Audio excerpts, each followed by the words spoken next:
жишээ нь 5 охинтой аваачийн жаргал юм уу зовлон сонирн байгаа тийм ээ. Би одоо нэлээд шуурхай хийсэн л гэж нэг удаа хэлсэн юм уу? Та нарт хэлсэн юм уу? Хэнд хэлсэн? Ер нь бол одоо миний арга барил тийм байгаа юм л да. Одоо зүгээр нас явчаад хуучин шиг шуурхай хийж иднэр бол чадахгүй л да. Гэхдээ одоо сатардгүй юм байгаа. Тэгээд ерөнхийдөө нэг 5 сар тогтоосон юм шиг л юм байна лээ. Тэрийг би бол чамлахгүй одоо шуурхай хийсэн гэж үзэж байгаа юм.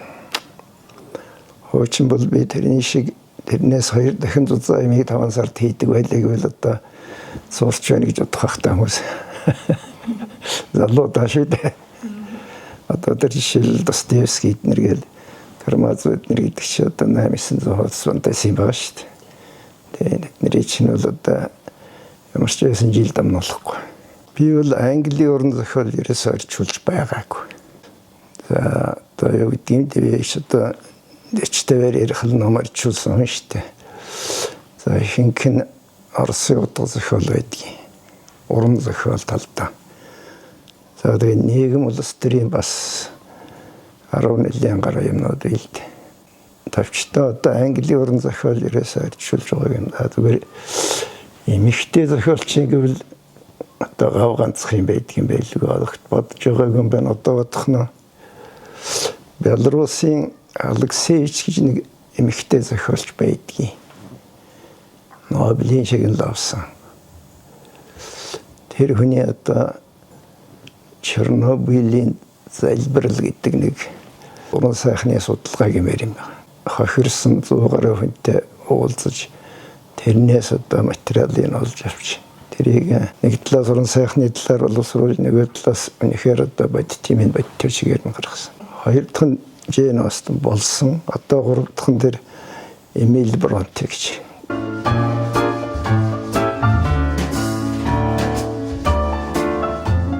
Табишта англиар бол одоо бүрэн арман арчуулах хэмээн мэдлэгтэй хүн биш л дээ. Тэгээ ашгүй орос нь байж байгаа. За Оросын судлаад байтал 3 орчуулга байдаг юм гинэ. Тэгээ одоо оригинал хэлж байгаа юм да хамгийн сайн орчуулга нь тэр Маршакийн орчуулга гэж. Тэгээ тэр нь чухамхүү интернетд байж байгаа юм. Тэгээ тэрийг англитай зэрэгцүүлэн байж одоо орчуулсан. За тэр Маршак бол Маний багт Самуэль Маршак гэж одоо зөвлөлтийн хүүхдийн зохиолч яруу найрагч байсан. Тэрний хүү юм билээ л дээ. Гэхдээ тэр хүү нь бол одоо зохиолч энэ биш. Зүгээр англи хэлтэй эрдэмт юм билээ. Тэгээд нэг авыгаа амьд байхад нь тэрийг орчуулж эхлээд аав нь бас редакторлж эднэр илбэлцэж байсан юм билээ л дээ. Тэгээд дуусаг байхад нь аав нь болсон. Тэгээд өөрөөс үлдэн гүйцээсэн тийм түүхтэй юм билээ.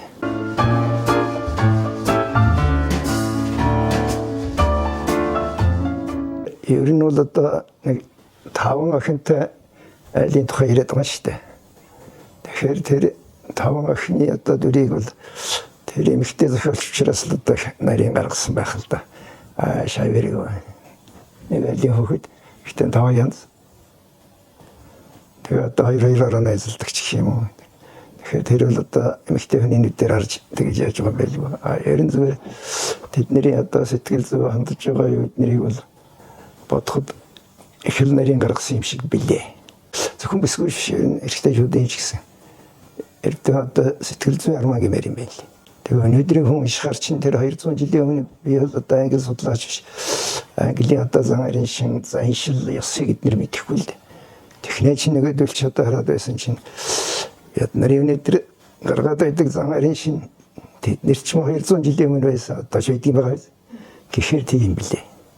Тийм учраас одоо өнөөдрийн Монгол уншигчид тэр дотор одоо залуучууд тэр дотор залуу бисгүүчүүд уншихад бол нэг талаас сонирхолтой нэг талаас сургамжтай гэхээр тий юм билээ.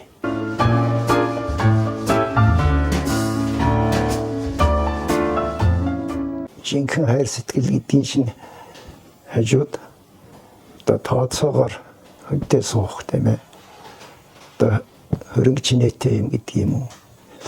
Зэрэг дэвтэй юм гэдэг юм уу? Тийм ээ. Их мэтийн одоо жишээ үзүүлэлтүүд байна шүү дээ. Тэгэхээр тэнд бол тэр өхөн одоо байсан. Тэгээ одоо нэг талаас чи хүнтэй суух хэрэгтэй гэдэг зүгээр нийгмийн зан заншил гэх юм уу? Тэр нь одоо чухал байр суурь эзэлж байдаг.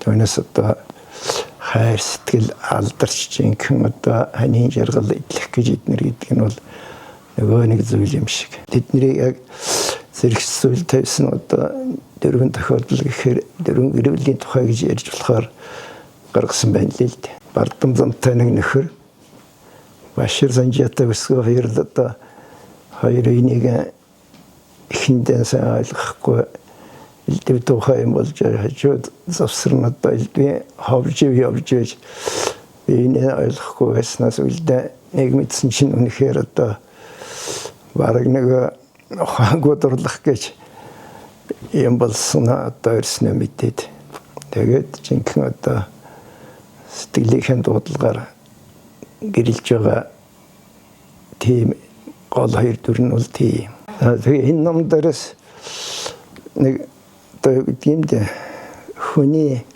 сайн муу чанарын тухай одоо нэг хоёр хүний жишээгээр онцлмаар санагдаад байна лээ. Юу гэхтэн тэр дайрсыг одоо ихэмсэг бардам зожиг энтер гэдэг байгаа байхгүй юу. Тий. За нэг талаас тэр нь тийм билээ. За нөгөө талаас одоо аавынхаа аж ахуйн эрхлэгчийн хүүхдэд их хоншгүй хандсан гэж ийм одоо хов тарсан байгаа юм л да. Тэрийг тараасан нөхөр нь тэр юу? Тэр аавынх нь аж ахуйн эрхлэгчийн үеигхэн гэж нэг нөхөр байгаа л да. За тэр үеигхэн бол одоо их тусгүй хүний дүр юм билээ. Тий. За тэр юугаар харагдаж байна вэ гэхтэн зэрэг одоо жишээлбэл тэр үеигхэнд одоо энэ байрсын аав их сайн байсан. Юу гэхээр нөгөө аж ахуйн эрхлэгчтэй маш сайн. Тэрний ганц хүүгээд их сайн. Тэгээд бүр одоо нөгөө юуны сүсгтний тойрог гэж байдаг л да энэ. Тэр тойргоо одоо энэ хүнд өгөн эднэр гэж эцэг нь амласан. Тийм учиртай байсан. Тэгтэл эцэг нас хоёр эцэг нас барсан. Тэгээд одоо нэг наад арси дээр авиха одоо их үний ажилтны хүүг харж үзэх үргийг хүлээж байгаа юм л да. Тэгээд одоо нөгөөх нь за би одоо энэ шашны мөрөөр явж чадамгүй гэж мань хүнд хэлж тэр сүсгтний тойргийг би авахгүй. Би одоо сургуульд орно. Одоо чи тэрний оронд миний зардлыг даа гэх. Тэгээд өөр одоо бүрэн хөрөлцөөний мөнгө өгсөн байна. Тэгсэн нөхөр сургуулиа хаяад тавчтаа одоо тоглоом наадам шалэг амьдралын зам хойгоо явцсан байна. Тэгээд наад одоо дайрсыгаа муулдаг. Авийнхаа гэрээсийг биелүүлдэг. Надад одоо тэр сүсгтний тойргийг өстой өгөө. Ингэж муу тэрний тухай дараасан. Тэгэхээр нөгөөд чинь их цантай зожгоо сангад нь одоо авийнхаа гэрээслийг биелүүлдэг. Тэр одоо багтаа ирчээсэн найз юм ба. Тэр найзыгаа шарж үздэг. Тийм юм шиг хүн болж байгаа байхгүй юу. Тийм. Гэтэл тэр өхөн одоо сүүлд илэрч байгаа юм л да. Тэгээ нөгөө нөхөр чинь одоо сургуульд явна гэд байдгүй. За би болно гэд мөнгө авчаад ингээд байдгүй. Тэгсэн чинь харин бүр дүүгийнх нь толгой эргүүлээд. Жохон хүүхэд 16 таа билүү. Тэгээ бүр тэрийн толгой эргүүлээ суун хоёулаа бүр оргон босно гэж тэгэд тохирсон байсныг одоо үйлчилж нэг авгаан мэдээ тэрэн танилан юм бай. Тэрийг олж мэдж байж арах гэж тэр мөдөөг сулгаж авчих байхгүй. Тэгсэн нэг чинь нэг Елизаветад танилцаад бас одоо орон цэцэгээр нэг хийшин сэтгэлийг хөдөлгөж гисэн. Өөрийн сайхан залуу юм байл. Тэгээд одоо бас наадах нэг их тийм одоо нүд үзүүлэхгүй нааштай хандах ихтэй эднэр байсан чинь дүүгийн нэргүүлж бариад. Тэгээд дүүгийн зүйлд нь ороод. Тэгээд хамгийн гол нь яасан юм бэлээ л дээ. Тэр нэг байсан цэргийн харан байсан хотынхаа хавилдуугийн бүх юм өөр тавиад. Хөдөлთა намын газар чир тавьчихсан. Тоглоом наадмын газар чир тавьчихсан. Тэгээд тэр мөн ахны наргуулж одоо ингээд бүх хэрэг тэрсэн л тавьчихсан тийм нөхөр. Гэтэл наад тэр одоо тийм мохоо нөхөр. Гэтэл наадталтан тэр нэг муу хэлэгдээд байгаа харьсын хожмын өдөр тэр оргосон хоёрыг олоод хооронд нь бүр нийлүүлэхээр зохицуулаад бүх өр ширийн өөрөө дараад тэгээд бүр сүмэдээ хайшиж одоо гэрж болж гэрлүүлж ингэж байгаа байхгүй. Тэр бүхэн одоо юу гэдэг юм бэ? Наад нэг Елизаветад бол би суужмад хайртай болж өнөднөр хэлсний дээр энэ ах давшилцэг үл. Техник цаана одоо шай мохоо хүн гэж үрэтчихсэн. Нөгөө Башир Санжаа гэдэг маань тэр. Тэгээд одоо шалөрийн бодоод ингээд байжсэн чинь тэр бүх одоо тэр өгөх юм гэж үр талтаажсэн нөхрийн хамаг булаа нийлрээд тэгээд наадхыг бүр нэг талаас өрөвдөж нөгөө талаас одоо өөрийгөө зүхэж дэмий сураг ажгаар одоо хүнийг эстэнж ингэж одоо дотроо бол одоо тэр хүнд бас нэг тийм дурлах учиг байгаад байгаа байхгүй одоо хүний чинь нэг нүдэрэн шаран сэтгэлээрэн шаран шүү дээ. Тэгээд сая одоо тэр бүх юм одоо дүүгийнх нь одоо тэр бүх зовлон одоо ангижруулж шүү дээ. Тэр оргосон тэр одоо нөгөө шир мэднээс салгаад ингээд тэгээд тэр нөгөө их хэмиг тэгж одоо адилж иржсэн харж үзээгүй нэрийн шалуудлаа болоод ингээд ирэхээр энэ чинь хүн шиг хүн байна. Тэрний их зан ямар матай. Тэрний зожиг ямар матай. Хүний л чанар шүү дээ. Гэж ингэж ухаарад тэгээд өөрийнхөө сэтгэлийг нэ. Тэгээд нэх мундаг захиа битсэн байдаг юм л да хата. Би одоо чамтаас ингээд одоо хайр сэтгэл эднэргээ яасан. Тэгээд тэрийн ах тавшилцэг байхгүй. Тэгээд тэрэндээ гимч чирээд тэгин байж тэр хоёр сэтгэл нийлж байгаа юм л да. Тэгээ энд тэр дайрсын одоо хүнлэг чанарыг тэгж харуулсан байгаа юм л да. Тэрийн тоддохын тулд тэр саадахын мухай занг болон одоо дүүгийн авах гэдэг байна.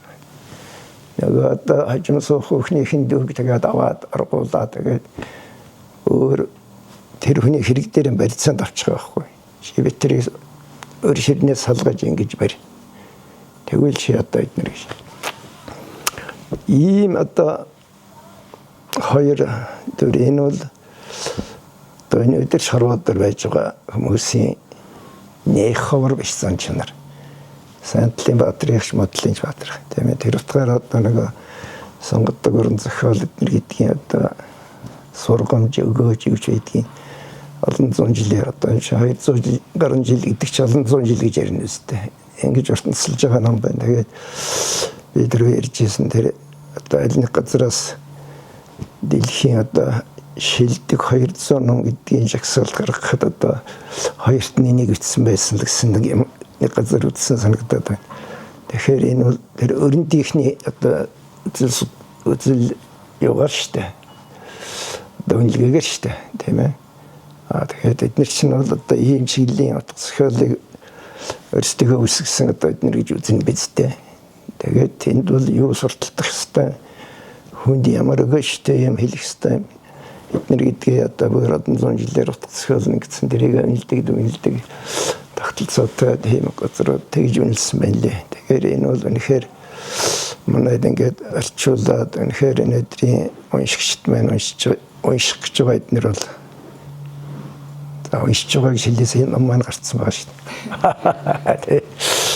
Тэр бол одоо олзуурхштай хэрэг гэж ингэж бодож байна. Би бол хөвдөө одоо Английн утга захиалаас юм арчуулж тэр зүгийн одоо юу гэдгийг нэг агсаг мэдлэгтэй болж байна гэх юм. Миний багт бол дээр эдэн ном байсан л да. Одоо зөвлөлтөөс авч арчуулсан маа ирээд шихэн нэгчвэлээ. Тэгээ энийг бол огт мэдэхгүй байснаа одоо ингээд шинээр нээлт хийсэн. Тэрнээс ч хойш би бас одоо яаж байгаа юм бэ? Тэр л 200-ны өмнөх англи ном сонирхоод байгаа мó.